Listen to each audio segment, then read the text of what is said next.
अभी पूरे भारतवर्ष में अतीक अहमद को लेकर के क्या है बयानबाजी चल रहा है। अभी ओवैसी का कहना है कि कब तक नरेंद्र मोदी प्रधानमंत्री रहेंगे और कब तक आदित्यनाथ योगी मुख्यमंत्री रहेंगे, यानी जब उनकी जब सत्ता खत्म होगी तो क्या होगा। अब देख लीजिए क्या होगा कि इतिहास गवाह है, इस धरती पर जब जब पापियों का पाप बढ़ता है तो यहां महापुरुष और वीर पुरुष धरती पुत्र जन्म लेते हैं। लेकिन बाकी विशेष मैं नहीं कहना चाहता हूं, जरा आपको एक इतिहास बताना चाहता हूं अतीक अहमद के बारे में। अतीक अहमद के बारे में आप जान लीजिए, उसके बाद में आदित्यनाथ योगी को दोषी बनाइएगा या नीलेश तिवारी को दोषी बनाइएगा। दोषी तो हम भी मानते हैं कि काम तो सही हुआ है लेकिन तरीका गलत है। हत्या तो उसका होना चाहिए था दुराचारी का, लेकिन तरीका गलत पाया गया है, इससे मैं भी सहमत नहीं हूं। लेकिन आप जान लीजिए, बखूबी आपको बताने का प्रयास करते हैं। अतीक अहमद किस चिड़िया का नाम है आपके सामने प्रस्तुत कर। संगम नगरी के नाम से जाने जाने वाले प्रयागराज, और प्रयागराज पहले इलाहाबाद के नाम से जाना जाता था, और इलाहाबाद की नगरी जो संगम की जल से शीशे की तरह चौक होती थी। वहीं की एक कहानी आपको बताने का प्रयास कर रहे हैं। इलाहाबाद यूनिवर्सिटी का नाम पूरा यूपी में गूंजता था, इलाहाबाद यूनिवर्सिटी का नाम।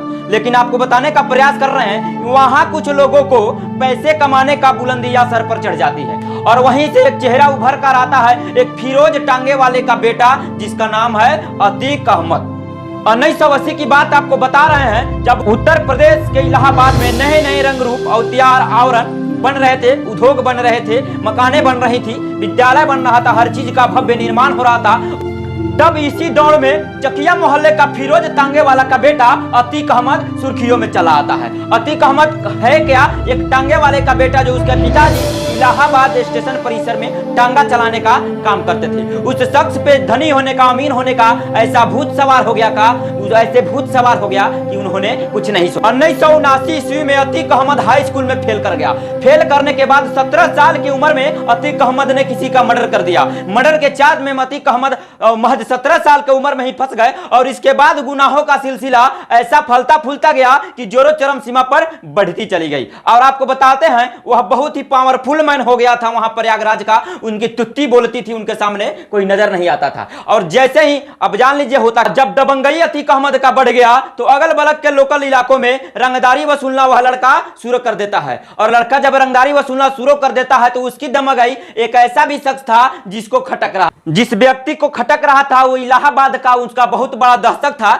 जिनका नाम था चांद बाबा। और चांद बाबा की इतनी खौफ थी कि पुलिस प्रशासन भी वहां जाने से थर्राती थी, और जब भूल चूक से जाती थी तो मार डंडे खा के आती थी। और आपको बताने का प्रयास कर रहे हैं कि चांद बाबा को कुछ नेताओं द्वारा, प्रशासन द्वारा दबाने और लोहा से लोहा को टकराने के चक्कर में अतीक अहमद को साथ दिया गया। वहीं अतीक अहमद धीरे धीरे अपना परचम लहराता गया और गुनाहों की सीढ़ियों पर इस कदर चढ़ता रहा जैसे किसी मनोबल को हासिल करता हुआ चढ़ रहा। अतीक अहमद चांद बाबा को बहुत ही छोटा अपराधी समझने लगा और अपने आप को बहुत ही बड़ा बेमिसाल अपराधी समझ रहा था। लेकिन कही जाए सही मायने में दौलत से लेकर, उम्र से लेकर अपराध तक चांद बाबा के सामने जीरो लेवल अतीक अहमद का था। उस समय का बात आपको बता रहे हैं। स्थानीय पुलिस नेता तथा सहयोगी अपराध कर्मियों के चलते अतीक अहमद इतना आगे बढ़ गया कि 80 से ज्यादा मुकदमा उन पर दर्ज हो गए। मुकदमा ही नहीं दर्ज हुआ, उन्होंने ऐसे दहशत फैला दिए कि लोग उसके नाम से थर्राते थे। थर्राने की बात क्या करते हैं, ऐसा जालिम टाइप का वह इंसान हो गया, हैवान हो गया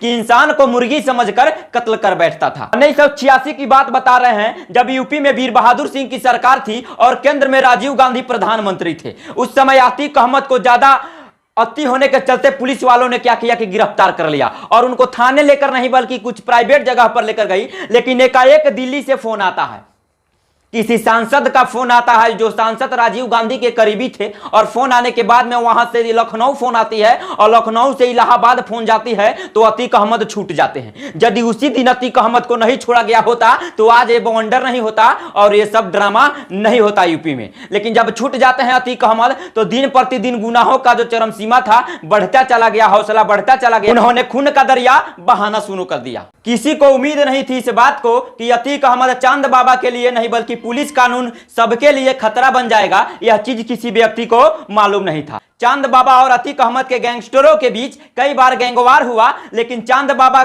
चुनाव एक बार हार गए। 1989 में जब चुनाव हुआ तो चांद बाबा हार गए और अतीक अहमद विधायक बन गए। विधायक बनने के बाद में कुछ ही दिन बाद में चांद बाबा को मरवा दिया गया और चांद बाबा की हत्या अतीक अहमद द्वारा कराई गई। और उनके जितने भी गैंगस्टर थे, गुर्दे थे, सभी को चुन चुन कर मरवा कर सफाया कर दिया गया। अब एक ही बहुमत था, एक ही शासन था, एक ही पावर था, एक ही रंगबाज था, एक ही हीरो था, जिसका नाम था अतीक अहमद।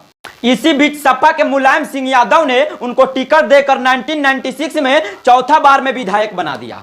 अब विधायक बनाने से उनका दल बल लोग परचम सब बढ़ गया और उसका मनोबल और ही आसमान को छूने लगा और हत्याएं रात दिन होने लगी और जो भी प्रतिद्वंदी खड़ा होता था उनको मार दिया जाता था। आप समझ सकते हैं कि अतीक अहमद का खौफ, अतीक अहमद को तो गोली से मरना ही था, इसलिए कि आपकी शुरुआत यदि गोली से होती है तो आपका अंत भी गोली से होगा।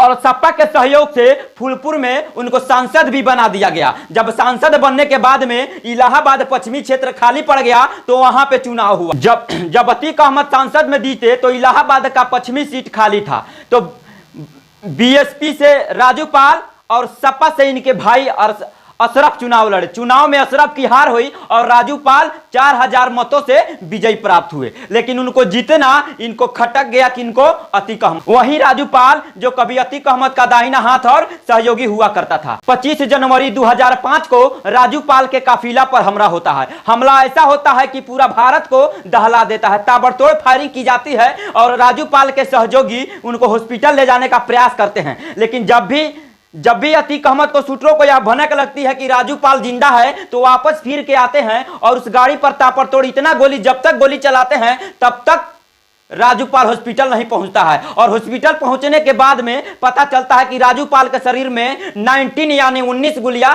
दागी जा चुकी है और डॉक्टरों ने उनको मृत घोषित कर देता है। बड़ी दुखद खबर होती है, यह भयावह दृश्य होता है उत्तर प्रदेश के लिए। लेकिन उनके मरने के बाद में जब वहां उपचुनाव होता है तो उनकी पत्नी का 9 दिन भी शादी का नहीं हुआ था, वह चल बसे थे, उनका हत्या कर दिया गया था राजू पाल। और पूजा पाल को फिर बीएसपी से मायावती के पार्टी से टिकट मिलता है और मेहंदी दिखाकर लोगों के सामने रोती है। लेकिन अतीक अहमद का दहशत इतना था, खौफ इतना था कि कोई मेहंदी और उस महिला के आंसू को नहीं देख पाया और उस समय पूजा पाल चुनाव हार गई। यह ठीक है कि राजू पाल का हत्या हो गया, लेकिन राजू पाल का हत्या ही अतीक अहमद के राजनीतिक जीवन में बहुत ही बड़ा खतरा पैदा कर दिया।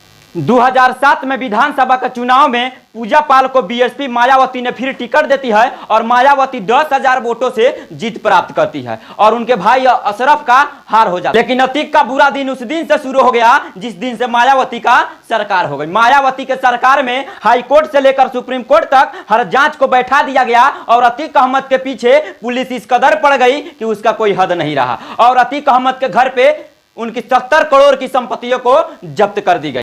और एक सांसद होते हुए अतीक अहमद को मोस्ट वांटेड बनाकर घोषित कर दिया जाता है पूरे भारत में कि यह व्यक्ति मोस्ट वांटेड है, जहां भी मिले इनको गिरफ्तार कर लिया जाता है। वहीं दिल्ली पुलिस ने अतीक अहमद को दिल्ली से गिरफ्तार करके यूपी पुलिस को दे देता है। बात करते हैं 2012 की, जब अतीक अहमद सुप्रीम कोर्ट से बेल लेकर आता है तो पूजा पाल के खिलाफ फिर चुनाव लड़ता है। एक सांसद विधायक का चुनाव लड़ता है और पूजा पाल उसको हराकर मिट्टी में मिला देती है। और देख लीजिएगा, संभालने का नजरिया उनको आया था, जगह आया था कि हम अपने राजनीतिक करियर को संभाल ले, लेकिन संभाल नहीं पाता है। इस चीज को भली बात आप समझ सकते हैं कि अत्याचार इस धरती पर ज्यादा दिन नहीं चलती है। बात यहीं खत्म नहीं होती है। 26 दिसंबर 2018 को एक लखनऊ के बिजनेसमैन को देवरिया जेल में अपहरण करके मंगवा लेते हैं। अपहरण करके तो मंगवा लेते हैं, उनका एक वीडियो भी बनता है और जब वीडियो वायरल होता है तो 15 आदमी को उसमें नामजद किया जाता है और कड़ी कार्रवाई होती है अतीक अहमद पर और जेल का उनका आना जाना लगा रहता है और जेल से ही जेल उनको ऐसा करने को हुआ जाता है। जून 2019 में उनको क्या होता है कि अहमदाबाद के साबरमती जेल में शिफ्ट कर दिया जाता है ताकि उनकी दबंगईता, उनकी संपर्क यहां से दूरी बना ले, ताकि यूपी के प्रयागराज यानी संगम वाले जगह पर अपराध पैदा ना हो। और आपको बता दें कि बीच में अखिलेश यादव से उनकी अनबन भी होती है, ताकि एक बार की बात है जब टिकट लेने के लिए जब 500 गाड़ियां लेकर कानपुर पहुंचते हैं तो जगह जगह भीड़ हो जाती है। जब सरकार अखिलेश यादव से पूछताछ करती है तो अखिलेश यादव सीधे शब्दों में कहते हुए नजर आते हैं कि अतीक अहमद वैसा व्यक्ति टिकट देने के लायक नहीं है और उनको मैं टिकट नहीं दूंगा। अतीक अहमद ने करारा जवाब देते हुए चैलेंज किया था अखिलेश यादव को कि 3 बार निर्दलीय चुनाव लड़े हैं, हम अपना टिकट खुद बना लेंगे, मुझे टिकट का जरूरत नहीं है। लेकिन बात यहीं खत्म नहीं हो, लेकिन पाप का घड़ा उनका भर चुका था। 24 फरवरी 2023 को उमेश पाल की हत्या हो जाती है। वहीं उमेश पाल जो राजू पाल के सहयोगी थे, जिन्होंने उनका चश्मदीद गवाह था, जिन्होंने अपने नग्न आंखों से उनका हत्या होते हुए देखा था, तो उनकी हत्या कर दी गई ताकि कोर्ट परिसर में ये गवाही न दे सके। सोच करके बताइएगा, यह सीसीटीवी फुटेज से सारा भंडाफोड़ हुआ और सारा लोग वास्तविकता से परे हो गए। क्या अतीक अहमद सही थे? क्या अतीक अहमद को मारना सही था? क्या अतीक अहमद को छोड़ना सही था? और अतीक अहमद क्या था? एक चिड़िया का नाम था? नहीं साहब, एक दहशत का नाम था अतीक अहमद, जो आज खौफ में बदल गया। लेकिन यह भी सही नहीं है कि किसी एक अतीक को मरने के लिए किसी तीन अतीक का जन्म हो, यह भी सही नहीं है। हम सहमति इसमें भी नहीं देते हैं, जब कोर्ट है, कानून था, जब ये पुलिस ही इनकाउंटर करती है तो यहां गुर्गों की सहारा लेने की कोई जरूरत नहीं थी। वहीं चांद बाबा का अंत करने के लिए ही अतीक अहमद को हीरो बनाया लोग, लेकिन वहीं आज अतीक अहमद के लिए लीलेश तिवारी, सनी शेख, अरुण मौर्य को आज हीरो बनाया गया। लेकिन यहाँ एक चीज और नजर आ रही है कि वो लोगों को न्यायिक हिरासत में बहुत जल्द भेज दिया गया, लेकिन ये ऐसा नहीं होना चाहिए था। उनको रिमांड पर रहकर एक अभी आप हाल ही में देखे होइएगा कि मनीष कश्यप को एक साधारण वाच्य के चलते, एक भाषा प्रवाह के चलते, कुछ अपशब्द बोल देने के चलते झूठी एफआईआर होती है और उनको रिमांड पे रिमांड लेके रखा जाता है। लेकिन यहां पुलिस कस्टडी के बीच में तीन व्यक्ति आकर के video viral, video camera on camera के साथ यहां हत्या धड़ाधड़ करते हैं जिगाने वाले पिस्टल से, लेकिन उनको रिमांड पर नहीं लिखी जाती है। आप अपना कमेंट बॉक्स में बताइएगा, अपनी राय जरूर रखिएगा। फिलहाल के लिए मैं मनदीप यादव, आप देख रहे थे चंपारण की अदालत। जय हिंद, जय बिहार।